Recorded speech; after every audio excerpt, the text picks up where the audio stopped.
Hello YouTube family, कैसे हैं आप लोग। आशा करते हैं कि आप लोग अच्छे होंगे, स्वस्थ होंगे, मस्त होंगे, अपने अपने घर में अपने अपने परिवार साथ खुश होंगे। खुश भी सबको रहना चाहिए। माँ भगवती सबको खुश रखें।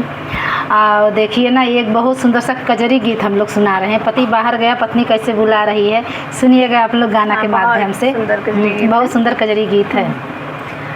बदरा झमक के बरसे देखा मोरे अंगनवा में, आजा पिया सवनवा में ना।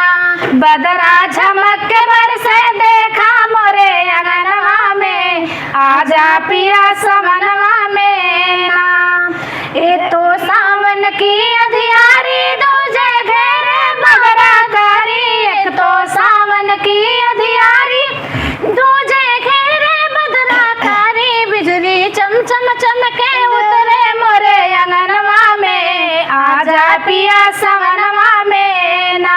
बिजली चमक चमके देखा मोरे अंगनवा में, आजा पिया सवनवा में ना। बार कोई आया है। बदरा झमक के बरसे देखा मोरे अंगनवा में, आजा पिया सवनवा में ना।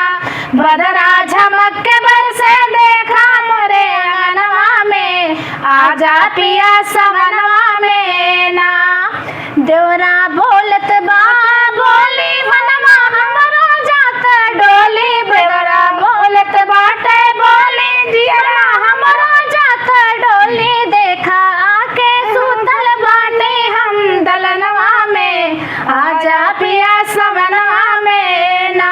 देखा आके सुतल बाटे हम दलनवा में, आजा पिया सवनवा में ना।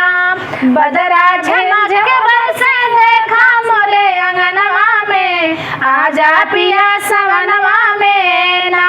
बदरा झमक के बरसे देखा मोरे अंगनवा में, आजा पिया सवनवा में ना। काहे छोड़ के गईला राजा घरवा, जल्दी से तू आजा। काहे छोड़ के गईला राजा घरवा, जल्दी से तू आजा। टिकट कटवा हाली बैठा मोर ट्रेनवा में, आजा पिया सवनवा में ना। टिकट कटवा जल्दी आजा तू सवनवा में, आजा पिया सवनवा में ना। बदरा झमक के बरसे देखा मोरे अंगनवा में, आजा पिया सवनवा में ना। बदरा झमक के बरसे देखा मोरे अंगनवा में, आजा पिया सवनवा में ना। आज सामान लागत बहुत चिरौरी करत बेचारी। यही बिल्कुल मैं साथ में हूँ।